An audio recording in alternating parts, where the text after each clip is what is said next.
Alrighty, so if you remember from last time, you guys were in the hospital ward licking all those dirty spider wounds that you got. Gil, you ended up staying in the CRG, right? You didn't want to stay in any of like the local inns or anything?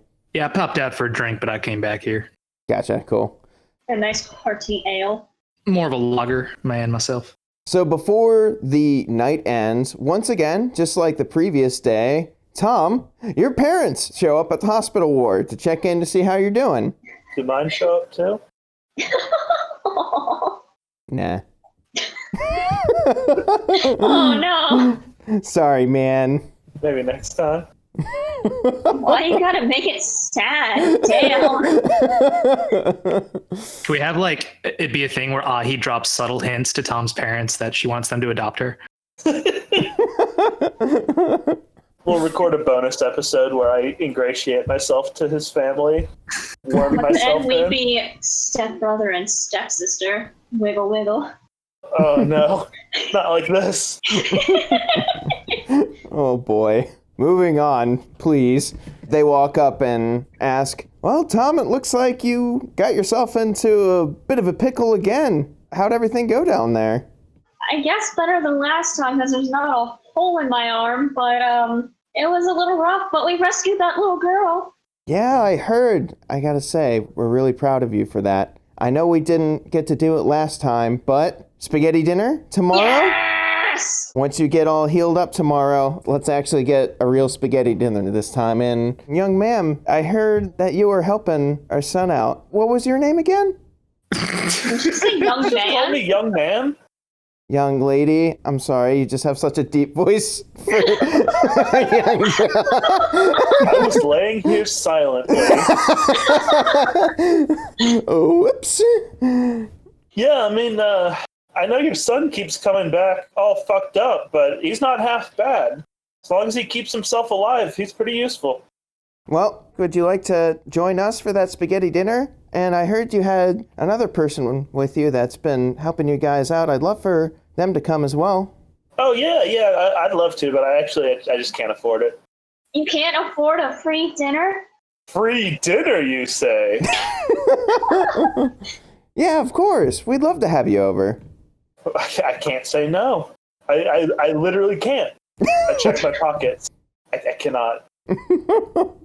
Tomorrow night, we'll get you guys all set up, and we'll see you then. We'll let you get some rest. Oh yeah, spaghetti. Spaghetti. Do you want to say anything else before they walk out, or you good? No, I just keep chanting spaghetti. I will have to ask Tom what spaghetti is.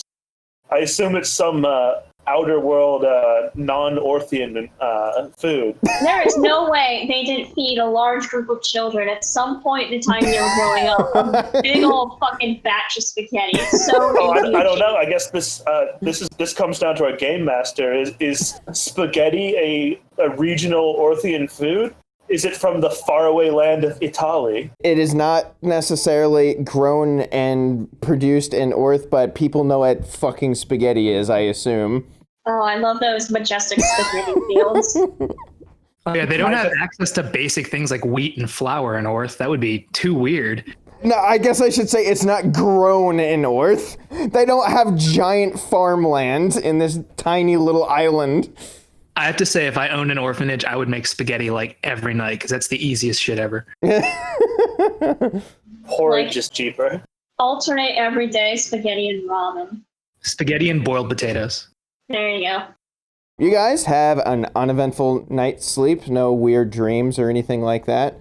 Gil, you are actually woken up in the morning by Shiggy, who knocks on your door, and you can hear his voice and says, "Hey, Gil, are you in there?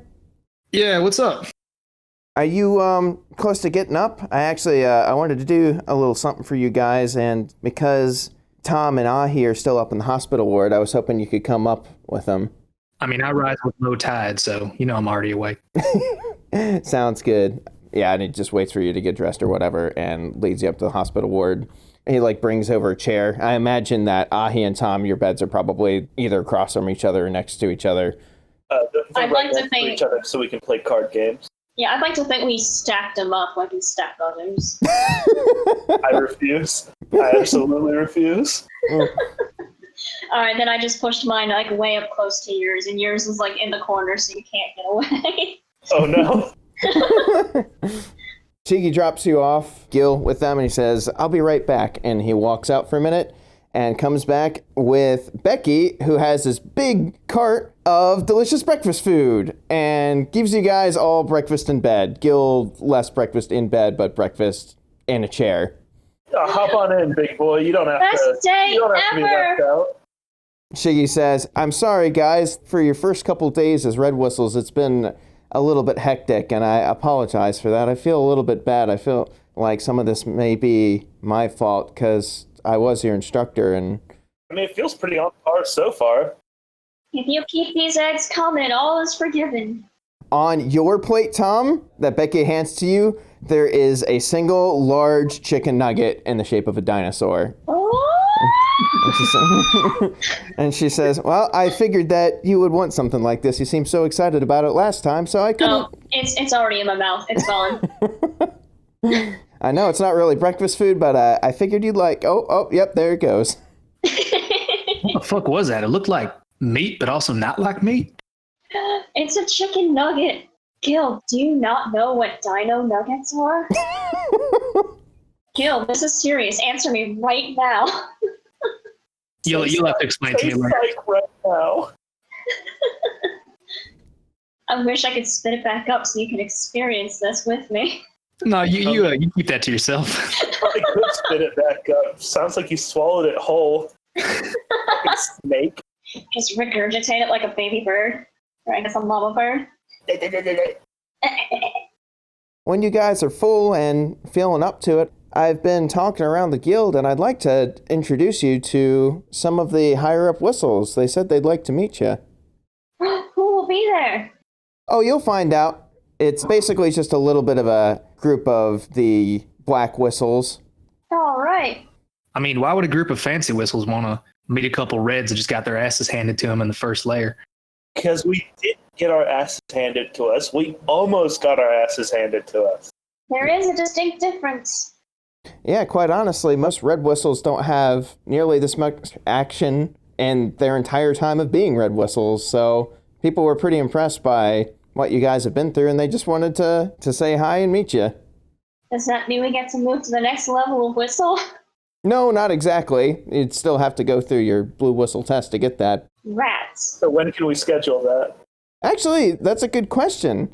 Not too far off. Usually, it depends on the skill level of the red whistle, whether or not they can take their blue whistle test really quick after they get the red whistle, but I can vouch for you. If you guys want to go for your blue whistle status, I'd say go on like maybe 1, maybe 2 more cave raids, and I think you'd probably be ready to go to the next level. I know one of the big things here is that experience does mean a lot. Even if you are the strongest, toughest guy in the block, if you don't know what's down in the abyss, that can be a huge disadvantage. So I'd still say take it a little bit slow, try and learn a little bit more, exploring a little. We don't need experience, Shaggy.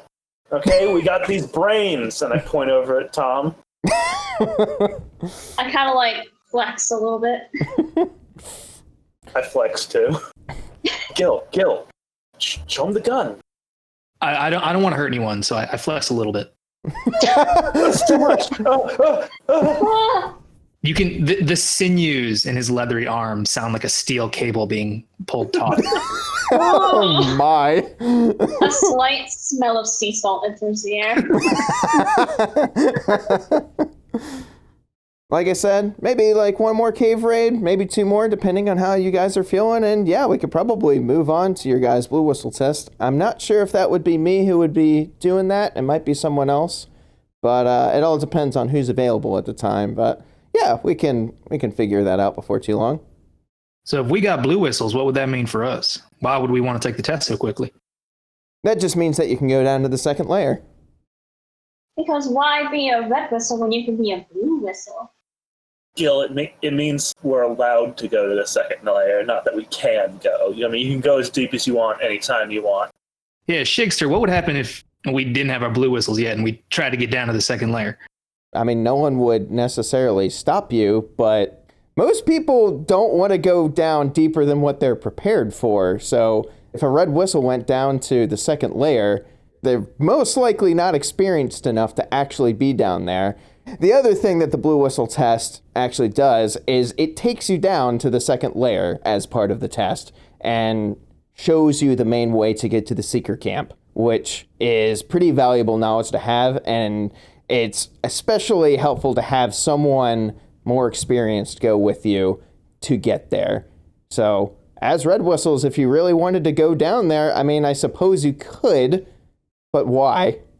Ahi, you specifically didn't even come into the abyss at all until now because you said you didn't want to die, right?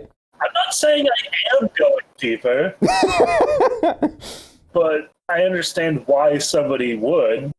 Just look at the stuff that's come from there. Just look at it. All right, well, let's get to this fancy meeting so these black whistles can regale us with their tales from the hole. Not if I regale them first.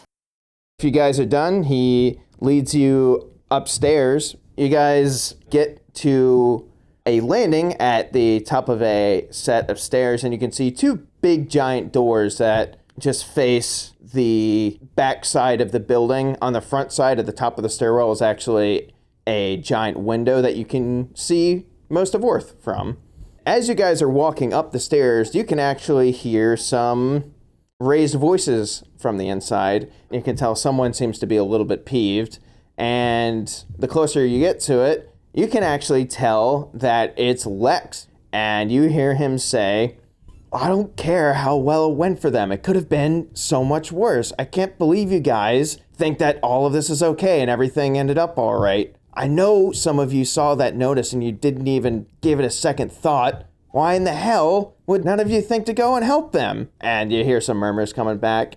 "I can't deal with you all right now." And you hear some heavy footsteps coming towards you and the doors burst open. And he sees you guys there and just gives you a solemn, frustrated look and walks past you down the stairs. Good to see you too. I wonder who he was talking about. I wouldn't worry about it, Tom. No, there's no purpose getting into each other people's business. Had nothing to do with us. Shigi continues on, maybe looking slightly flustered, but on the inside, you can see a gaggle of black whistles, about 8 or 9 of them. And as he was going up the stairs, Shigi explains to you that this area is pretty much a black whistle and higher, like, lounge room, but anyone can come in if they're invited in. And they all greet you and say, "Oh, look, hey, it's the 3 new red whistles that managed to save that girl yesterday. Come on in." Don't mind Lex, he's a little rambunctious sometimes and gets a little hot-headed, so sorry if you ran into him on the way in here, but come sit down. Oh, right. I do. It's basically just a big giant lounge room. It's got high ceilings and couches everywhere, and you can tell there's like books that are lining the wall, like it's a big library. You can just chill and sit and read anything about the Abyss or just chat with other whistles. They just kind of start asking you questions like, how did it go yesterday? And just curious to see what you guys thought of everything and that kind of thing. Do you say anything specific? Whoa. Where's y'all's hospitality? Little introductions are in order first, aren't they? Name's Gil Hawthorne. Suppose it's a pleasure to meet y'all. And Gil's still holding a coffee from breakfast in his left hand, so he's just going to extend his harpoon out towards them. Is he wearing his harpoon right now? Yeah, why not? Most of them are actually like pretty chill about that and just like grab the stump and shake it without batting an eye, without even thinking about it. Hell yeah. You can see a few of them are actually in similar conditions where one of them is looks like he's missing a foot and has some sort of artifact that is compensating for that. Another guy is actually missing an entire arm, not just a hand. Looking around this room, you'd think the C in CRG stands for cripple. I was so uncomfortable with that. Oh, he laughs really, really hard. Gil's just trying to probe these guys out.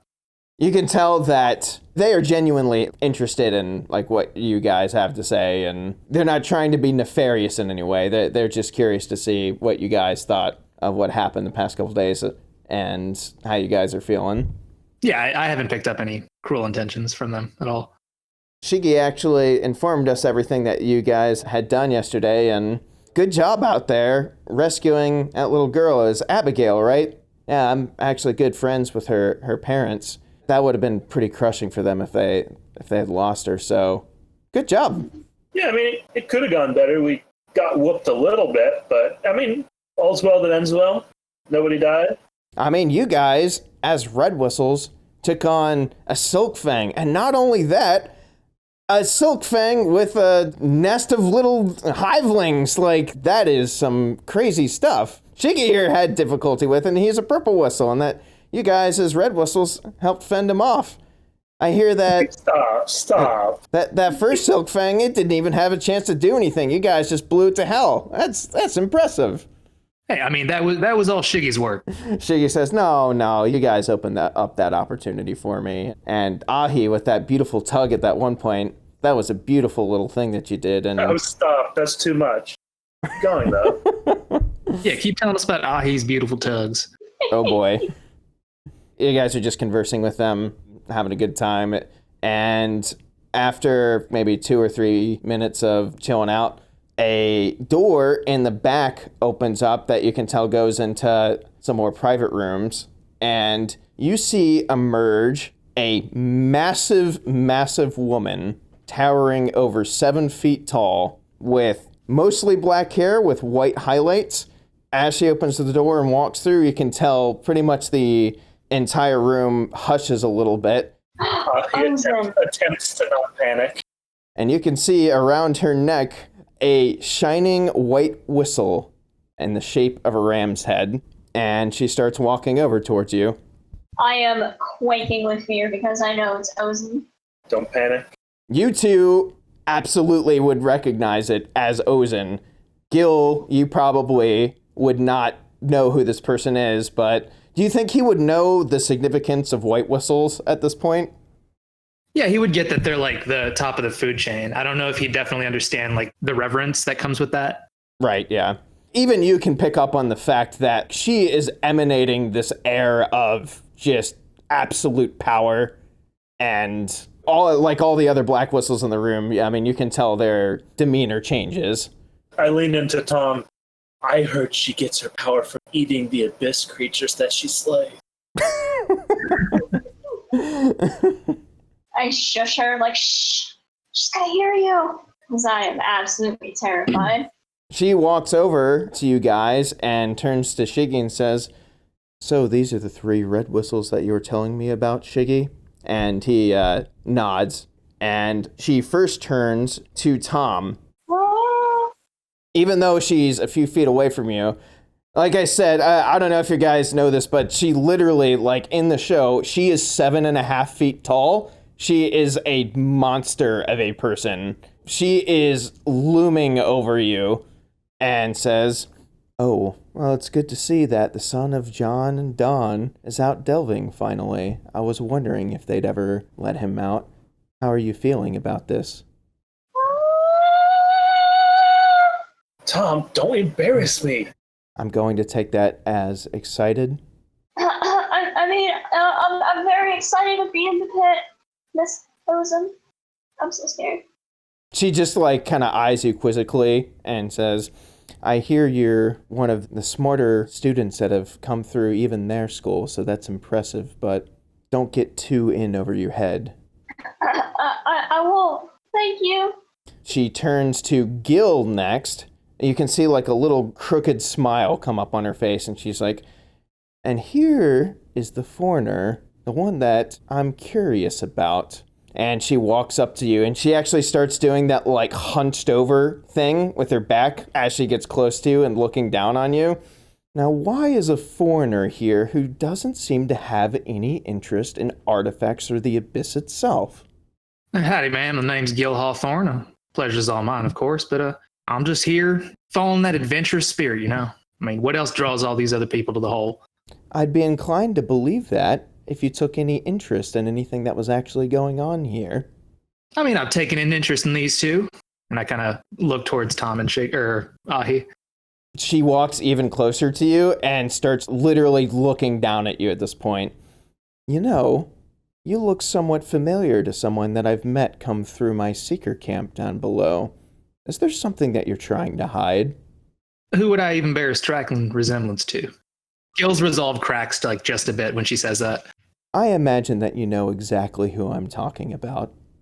If you come down to the seeker camp as a blue whistle, maybe I'll tell you more about it. If you can't make it that far, then there's nothing that you would be able to do about it anyway. Gil just nods. I'm attempting to make eye contact with Tom, like, the fuck is this shit? What? I cannot peel my eyes off of those. She just continues to stare at Gil for a little bit, somewhat quizzically. Yeah, he nods and there's like a moment of silence and he's like, well, I'm hoping we'll meet again then. She doesn't say anything and just turns over to Ahi. And you must be Belchero's favorite from what I hear. Yeah, she's got bad taste, I guess. She's actually been a good friend of mine in the past. If you don't mind, I would actually like to speak to you privately. Sure. Yeah. She turns around and starts walking back towards that room without saying anything. Look at Gil, look at Tom. Do I follow now or does she mean later? Yeah, go. Don't keep her waiting. Oh, shit. Skedoodle after. Cool, you guys get into that room and it's kind of like a little office. She sits next to one of the benches right there and ushers you into a seat. Like I said, I'm a friend of Belchero, and she's told me a little bit about you and your demeanor towards certain things. Oh no. Quite honestly, I know this may sound a little bit strange, but based on what she said, you might actually be someone I can trust with this. What do you mean? With what? A little bit of a smile comes up on her face again, that like weird crooked smile, and she says, you have fascinating tastes for artifacts, yes? You know I do. Would you like to see something interesting? I take it you're one that can keep a secret, correct? I say nothing because I think that's the correct way to respond. I try to do that cool thing where you say nothing, but it just gets awkward for a second. Her eyes narrow a little bit, but she understands what you're going for. And she rolls up her sleeve and shows you a few of the pins that are on her arm. These are 1,000 Men pins, and they're the secret to all my strength. Every single one of these will give you the strength of 10,000 men, or so they say. And I've been trying to collect all that I can find in the Abyss. How many you got? By my count, over 120 at this point. What? More are found all the time. I try to go to people that I can trust if they end up finding any. If you ever find one, and she holds her arm up closer to you so you can get a good look at it, I trust that you could bring it to me instead of taking it through the appraisers or anything like that. Is that something that you think you could do? Maybe. I'm going to be completely honest with you. It's going to be really hard not to put it in my body. I figured that would be the case. Let me give you some advice. These pins, if you put them in, it is essentially impossible to get them back out, as I've come to learn. I mean, that's the idea, right? Let me put this in another way. I want all the pins that come out of the Abyss, and I would trust if you found any that you would bring them to me. Is that correct? Let me ask a completely unrelated question. If you were to cut one of those pins out of a small girl, would it still work for you? Of course. Understood. The little girl would be mostly worse for the wear, with lasting permanent damage. Oh, no, yeah, I get what you're saying. Yeah, they'll come to you instead, then. Good. There's several people around here who I imagine would try to keep it for themselves. I just wanted to let you know I'm still looking for these, and if you ever find any down there in your party, bring them directly to me. hide them from any of the praisers if you want. Just know that I want them. This sounds like a bad time for this, but surely in return I'll also get something, right? You'll get my trust, and believe me, that can take you a long way. But to be less abstract, yes, I will give you something in return. I reach out my hand for a handshake. I attempt to do the predator son of a bitch Dylan, just to test how strong she is. Typically when you grab things, there is like some sort of give to things, even like rocks and stuff that you can feel. There's some sort of effect that you have on it. When you shake her hand, it is like she is an actual immovable object. And when you shake it, you have absolutely no effect on its shape at all. I am far from disappointed. Well then, I hope to see you down at the Seeker Camp. Don't get too caught up on all the artifacts. Believe me, and she looks at her arm again, I know how desirable these things can be, but take it from someone who has experience. Don't get too lost in the fantasy of it. No promises, but I'll keep that in mind. How about that? I'll keep it in mind. She stands up and does the thing again where she like looms over top of you and just kind of stares at you with a serious look on her face. I attempt to make my eyes be as if they're doll eyes. I want no emotion on my face as best I can. She says, well, I will see you off, and waves a hand towards the door. Okay. Yep. And I do my best to confidently walk out of the room. In the meantime, I'd say when Ozen took Ahi into the other room, Gil would have leaned over to Tom like, who in the hell was that? Why is everyone so scared? I mean, even I'm scared, and that doesn't happen too easily. That's Ozen. She's one of the most revered white whistles. She's really scary. Yeah, you can say that again. She's really scary. God damn it. She's really, really strong, and I'm not entirely sure why she's so tall, but she is. What do you reckon she'd want with Ahi? I have no idea. I'm surprised she even knows we exist, let alone know our names. Yeah, I didn't think what we did was that big of a deal. No offense to her, but I can't imagine anything would want anything with Ahi. Yeah, I don't know if I blame you there. Maybe we'll get to know her better at spaghetti dinner. You're coming, right, Gil? This is the first I've heard of it, but I mean, if there's spaghetti on the line, that's a rare treat out on the sea. Tonight, my house. Be there. Hell yeah. And I like scribble, like I tear off a piece of my notebook, so I always had it. I like write directions to my house. While we have like a chance, while Ahi's in the room with Ozen, can I try to like get the attention of the Black Whistles? Yeah, you can do anything you want with them. Hey y'all, this is kind of a weird question, but I mean, I used to be a fisherman, spent a lot of time out on the sea, saw a lot of foreign ports, and I heard this rumor about like a place in the abyss. It looks like up here what season is it currently, Potter? It is early spring still. We got the beautiful spring breeze blowing on us, but I've heard tell there's a place like the Arctic tundra down there, like a snowy place. I mean, is that even possible that deep underground? One of the Black Whistles pipes up and says, that's down in the deep recesses of the fifth layer near the Sea of Corpses. It gets really, really cold out there and actually sometimes turns into like blizzards and stuff. Is there like a sea down there? Because I mean, I'm a man of the sea up here, but it'd be mighty interesting to encounter a sea underground. This sea is probably unlike anything you've seen before. I personally actually have not seen it. Have any of you guys? I'm not entirely sure. And one of the other Black Whistles pops up and says, yeah, I've actually been there once before to take a trip to Idafront, which is a building that is run by the White Whistle Bondrude. I hear that you aren't super familiar with this town, so you probably don't know who that is.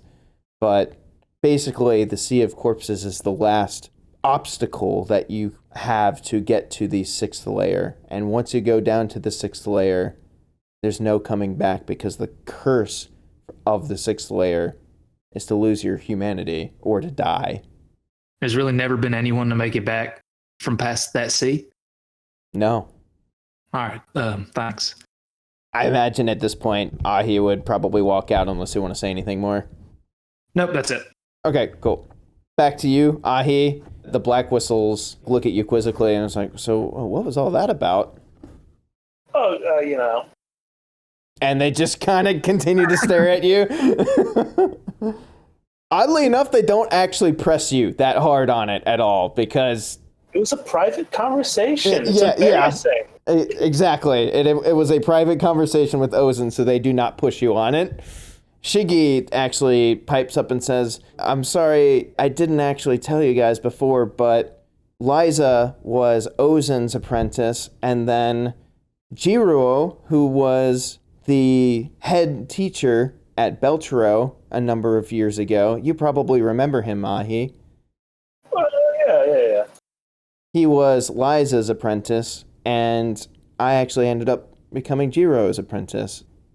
Ozen tends to carry a sense of duty about her, and we tend to get along decently well, so I talked to her about you guys and just informed her of my thoughts and everything, so I apologize for not letting you know beforehand, but she specifically asked me not to tell you that we spoke, so sorry in advance for that, if that was a little surprising. What are you talking about?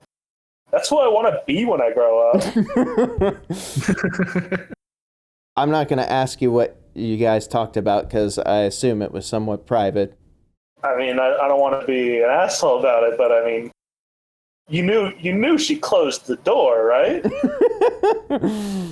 You guys are free to chill out for a little bit, but otherwise, I had some other stuff to take care of with Ozen.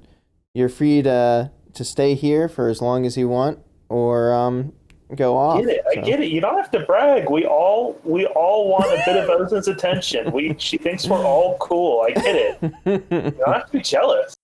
He actually gets a little sheepish at that, and she's like, yeah, she is pretty cool, isn't she? The joke immediately stops as I say, just point blank, yes.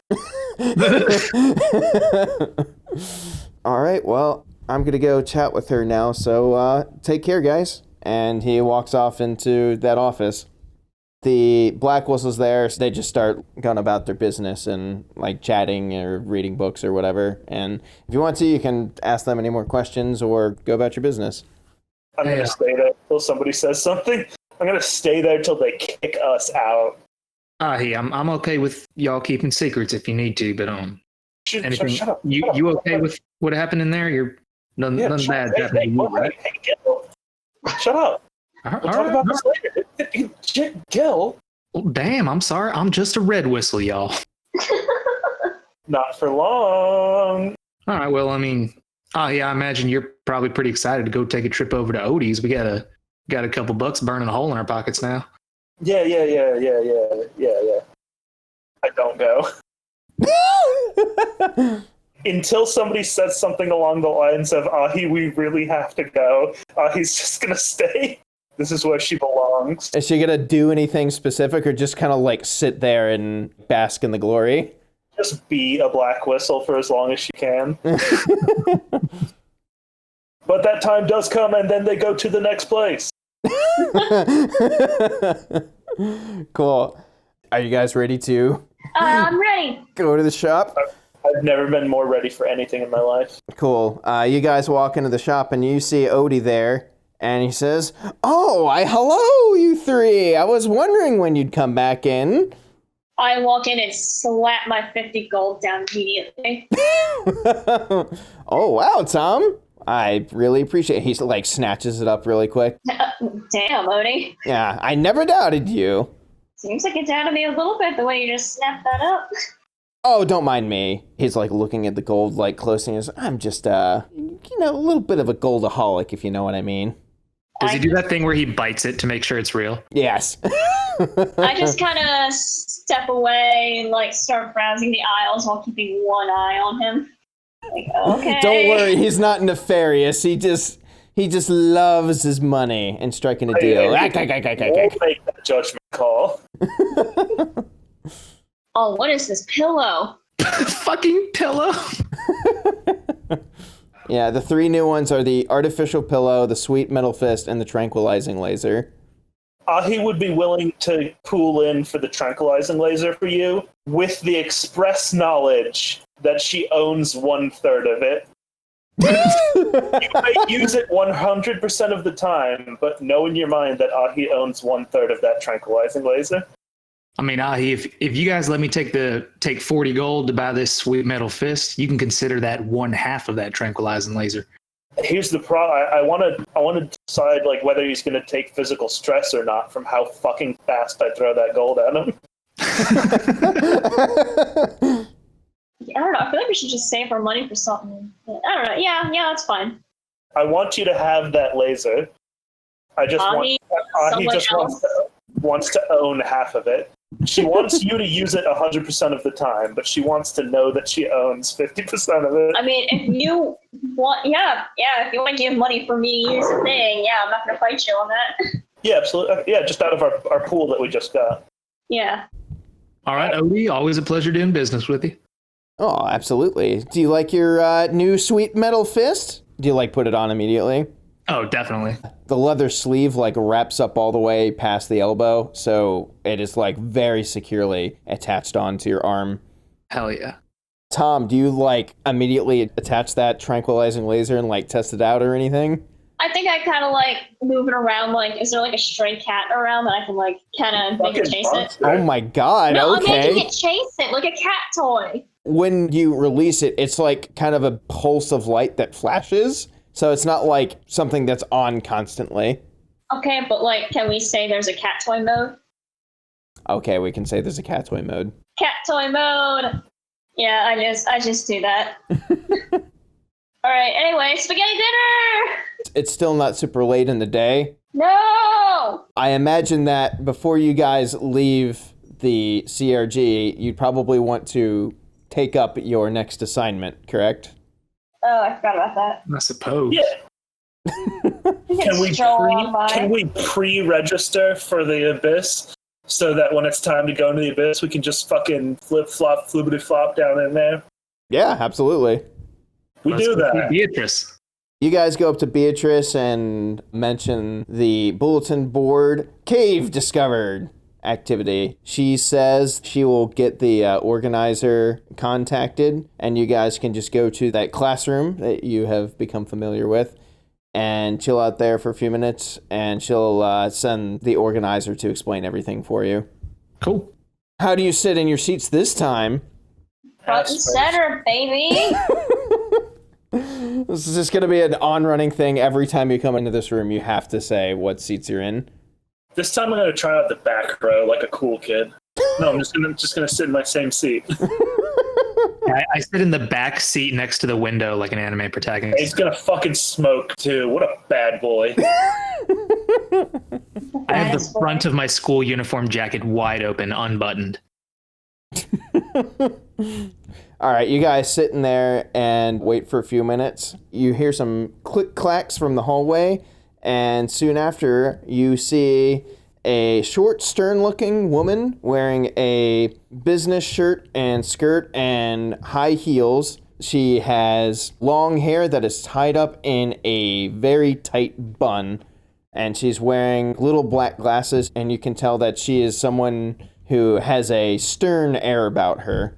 She gets to the front of the room at the front desk and says, "Well, hello, you three. My name is Illith, and I am the head coordinator of CRG-sponsored events here in the Guild. I hear you guys want to take on the task of searching out this cave that we've discovered."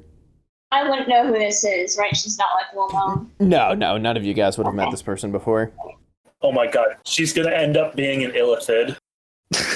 She's a fucking mind flayer, dude. Oh boy.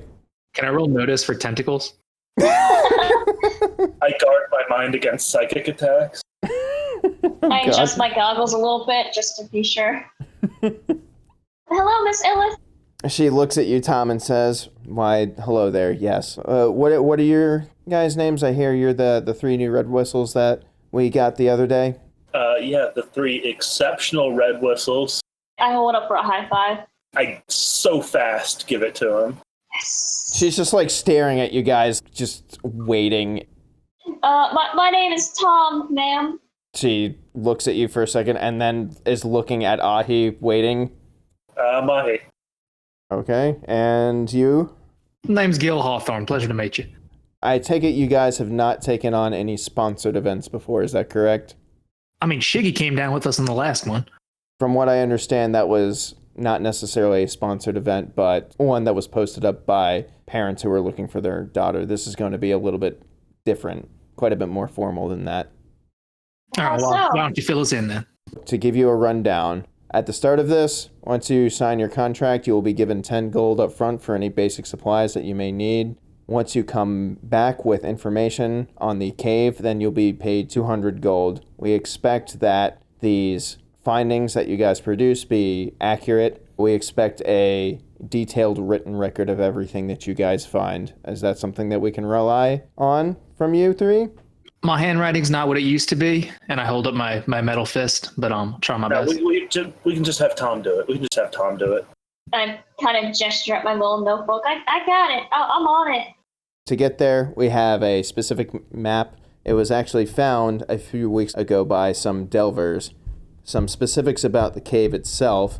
It is in a pretty remote location of the first layer, and the cave actually has a sealed door on the inside of it that had what appeared to be a keyhole.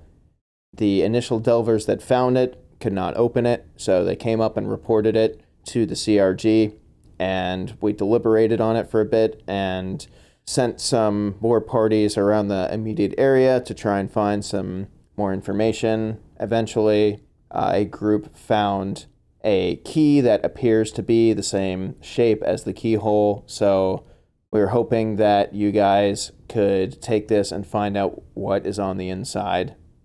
You'll be given this key, and that should be able to get you inside the cave.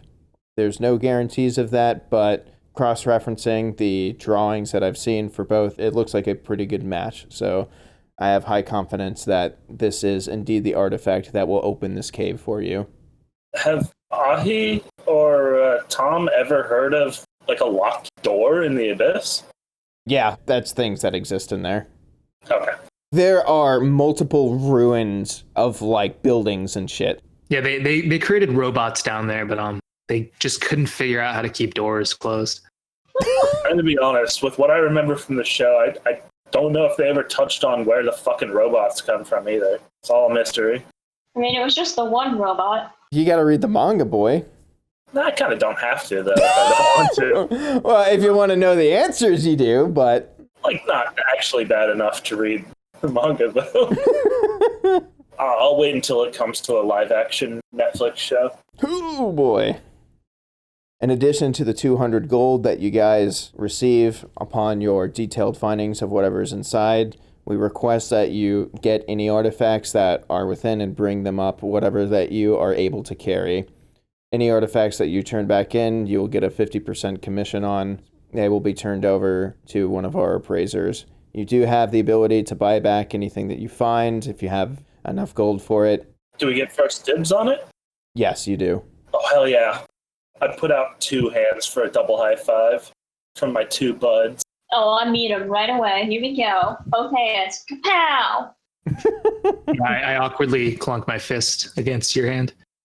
I do that thing where, like, I come in for, like, a high five, you come in for a fist bump, and then I cover your fist, and then I go for the fist bump, but it's already too late. She's just, like, standing there slightly impatiently, like, looking at you guys, at the stern look on her face, just waiting for this to end. Oh, damn, we were doing it silently. Talk over it. In addition, you guys will also get 1 pass to use the main gondola, and she hands out passes to each of you. That is good for 1 round trip. Oh my We god. can ride in the gondola! It's fucking gondola time. Oh!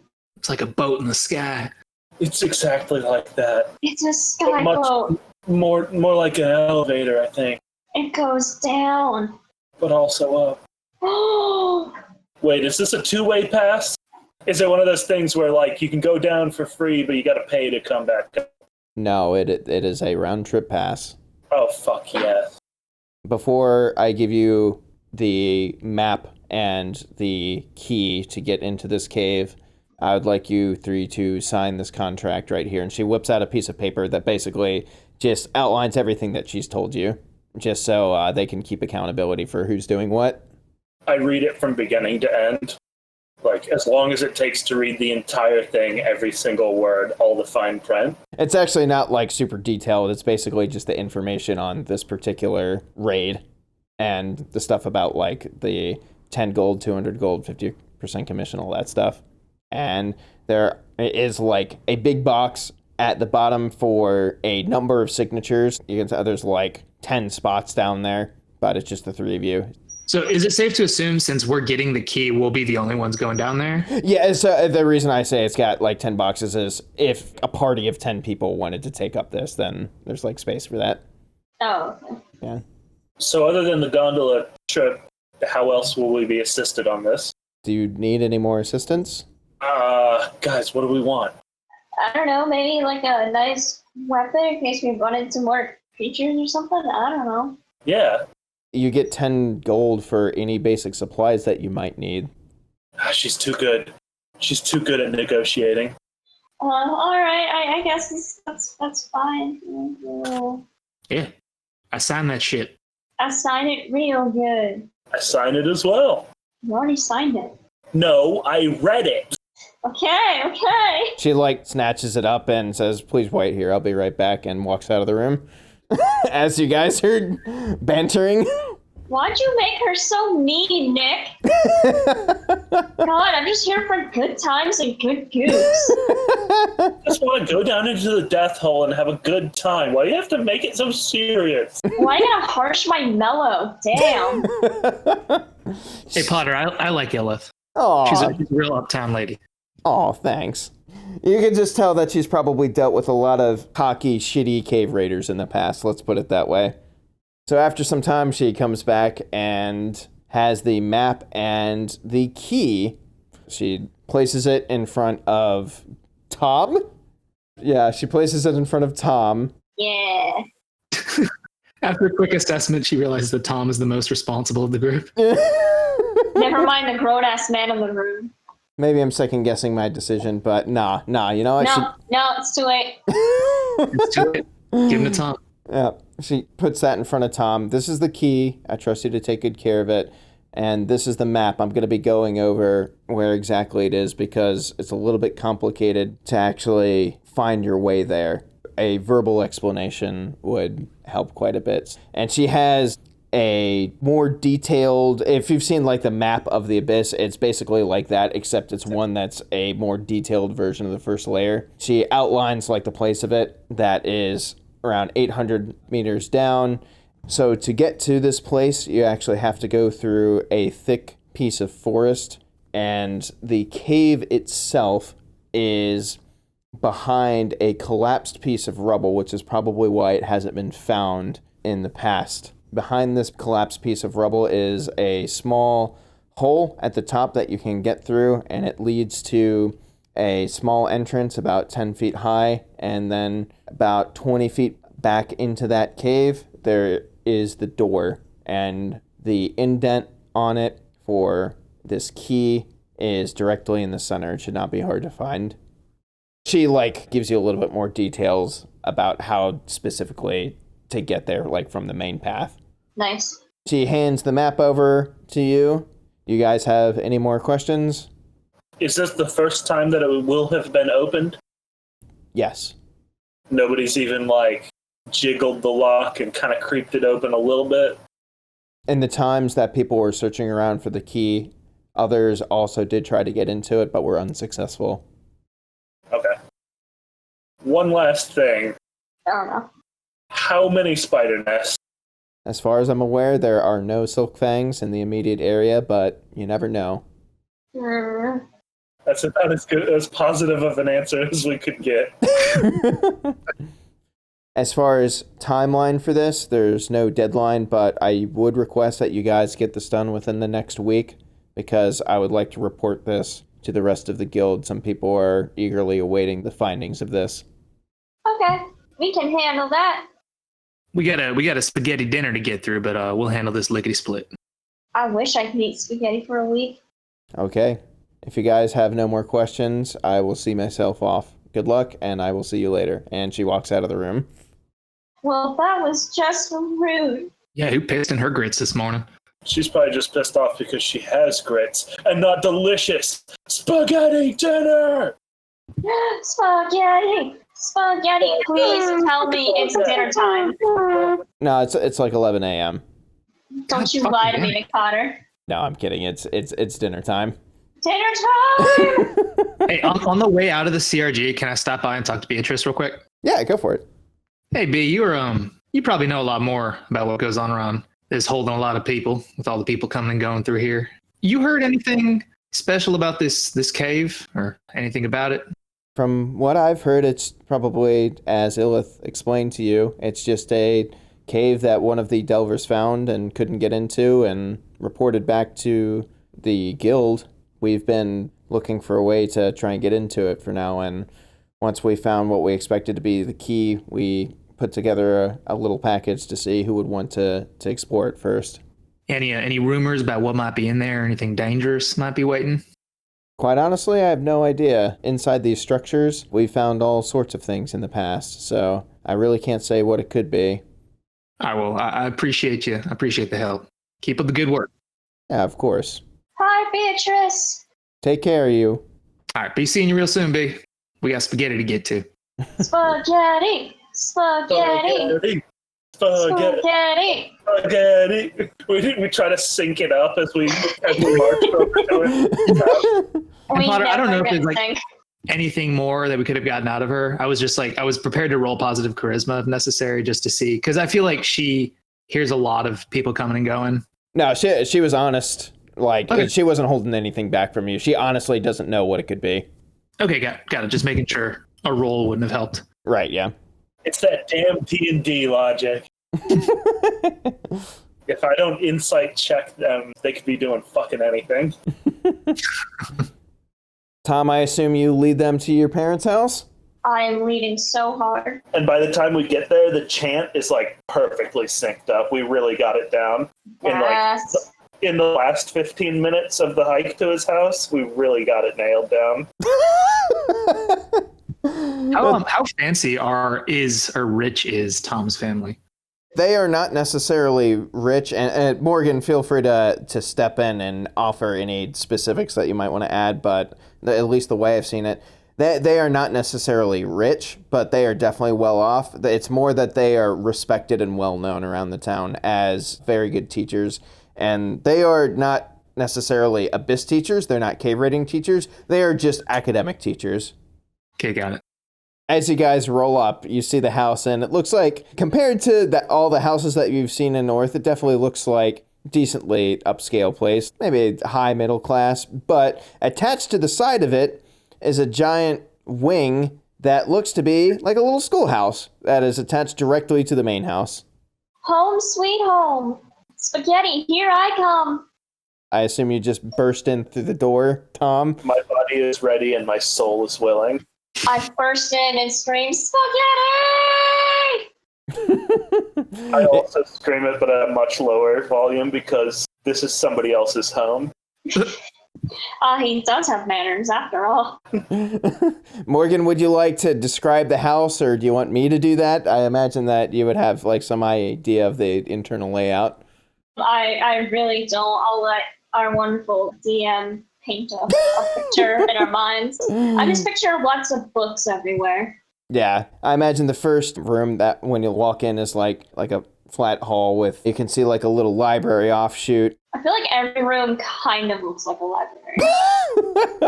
Morgan, that's the thing about creative writing, especially in a impromptu situation. anything that jumps to mind immediately is canon. Alright, well then every room is a library, except one is a library with a dining table, one is a library with kitchen things, one is a library with a bed in it. This is the rich fiction that I play role-playing games for. You can see down the hallway library. Your dad sticks his head out into the hallway and says, "Oh, hello, Tom. Come on in. We're just getting set up." It's really bothering me that I'm picturing them as my actual parents. Oh no. Because they have my actual parents' names, and I've made a horrible mistake. Yeah, that is on you. When you texted me and asked, what are your parents' names? So I said John and Don. Your parents' real names are John and Don? Yes. That's some funny shit. What is the drinking age in North? Probably 15. There's no established drinking age. You need to be a blue whistle to drink. You have to ask the CRG for permission every time you want to chat. The blue whistle is actually one of those tiny shot glasses on a necklace.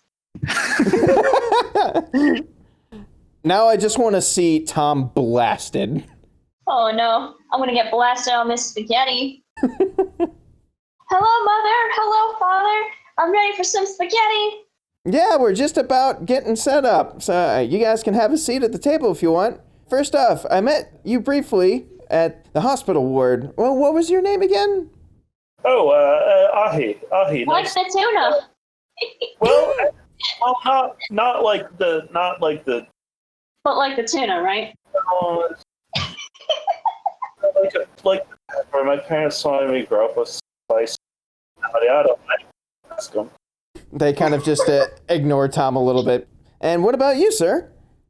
Hi, the name's Gil Hawthorne. Pleasure to meet you, Mr. and Mrs.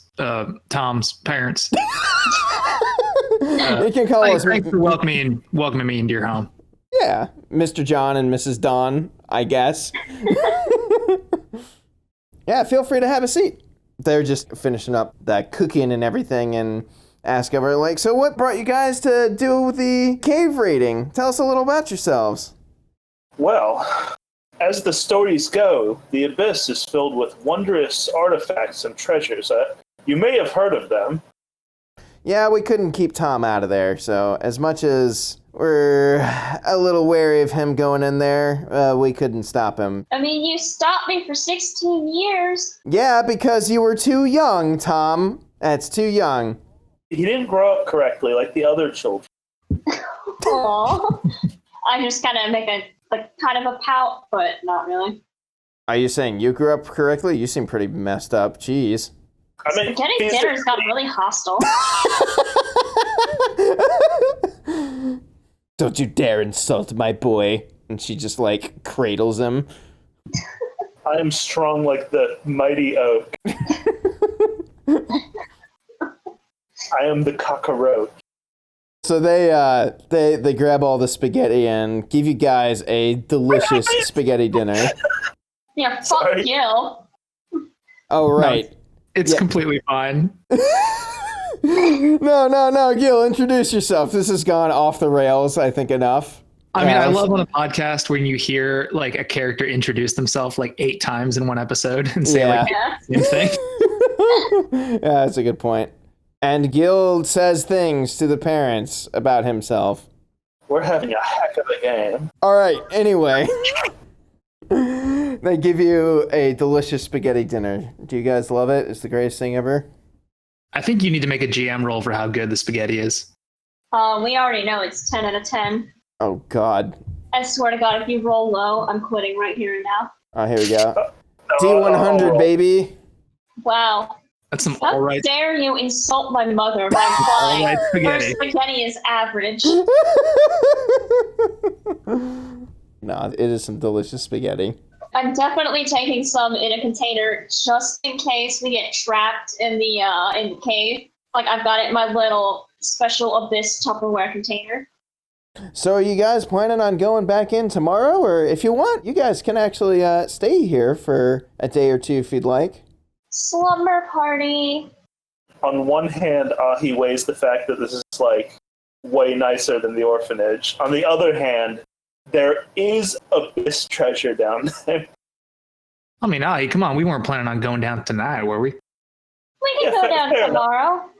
Fair enough. Daylight would be helpful. Hey, never turn down the hospitality of another. Thanks, Gil. John Donnet, this is a lovely dinner. Thank you very much for welcoming us. How was it raising this little crazy Spitfire here? It's been a bit of a challenge, as any kids are, as I'm sure you know. I assume you've had kids in the past? They look like the age. Some bold assumptions there. Yeah, I have a son. Oh, that's good to hear. Really? Like, he hasn't said that to us yet. Right. Oh, boy. Yeah. Gil, I didn't know that. I mean, you never asked. You know what? I can't argue with that. Weird thing to ask, apropos of nothing. How old is your son, Gil? He's about 19. That's Ahi's age. Yes. I'm sure they would have gotten along real swell. Where is he, Gil? Is he manning the high seas? He's off doing his own thing. He had some pretty big aspirations for a young kid. How leathery would you say he is? You know what? He was really into moisturizing, so he kept pretty soft. They always say that's the most important thing you can do. You know, seaweed wraps and all that.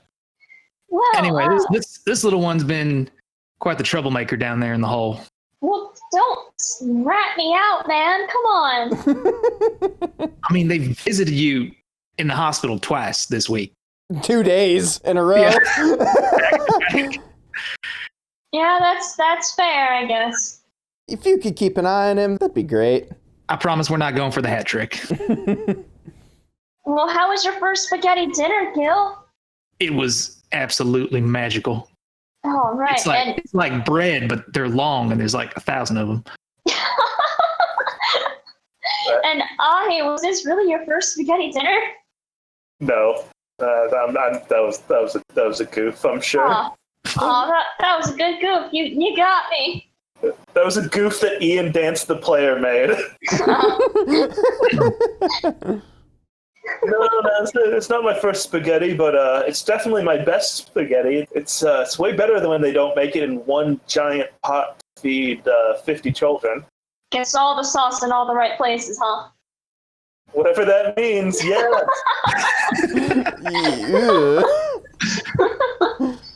I mean, it means whatever you want it to mean. God. You guys are teachers, right? Pretty knowledgeable around here. Y'all got any advice for keeping these young ones safe down there? I mean, you've had some first-hand experience, it seems. Basically, the biggest things you gotta watch out for, obviously, the creatures that are down there. They're the number one threat, but in some places, there can be some very dangerous terrain. If you've ever heard of the second layer, the inverted forest, people fall there all the time. It's an incredibly dangerous place that you gotta be real careful walking around. But as long as you guys keep careful and try not to piss off any large animals, I think it should be fine, at least for the first couple layers. Gone well so far. I mean, we're alive. Still have all of our original body parts that we went in with. Ooh. I mean, I have a new one. Yeah, so really... That's a good point. We're positive. All right, we're 1 for 1. 1 for 2. Yeah, Tom, show them the half of my laser, half of your laser. Oh, I pull it out and put it on, like, cat mode and kind of point it around the room. Do you guys have a pet? Yes. Tell me about that pet. It's a big character decision. Take your time. I know. I need to think about it. I think they'd be the cat type, quiet and studious and can sit on your lap whilst they grade papers. No funny abyss creatures? I can't think of any off the top of my head. It's like an abyss cat, so it's got like... It's a hermit cat. Yeah. It wears a shell on its back. Just combine your favorite animals. It'll be like a cat and a turtle and a whale shark all rolled into one. It's like Avatar. one. They just like random ass animals and stuff, a turtle shell on it. Yeah. Yeah, we have a strange abyss creature and it chases the little laser a little bit. Do you guys have any fun character interactions? Drink any beers throughout the night? I mean, what kind of hosts are John and Don? I mean, they're happy to give you whatever you want. They are very generous. I heard that John makes a pretty sweet margarita, so sure if you ask him real nice. He has an artifact that makes amazing margaritas. No wonder they're so well revered around town. He moonlights as a bartender sometimes. Gil will offer to help them like clean up and do the dishes and then sit back and have a nice margarita with them. God, the rim on this thing is impeccably salted. How do you do that? He licks the rim, dips it in. That's what gives it that special flavor. It gets a lot of tongue on it. While maintaining direct eye contact. Tom, I think your dad's trying to fuck me. Is Gil gonna fuck your dad? Don't be a bad guest. Oh, no. I mean, I did say not to turn down one's hospitality. They didn't say you were staying here for free. Oh no. It'd be like fucking a leather couch. Ugh. I don't like where this is going. Brought it here. All right, can we do a long rest? Yeah, go for it. Cool, let me get rid of that one will damage I have. We rest longly. Yeah, Gil's just had like a crazy headache this entire time.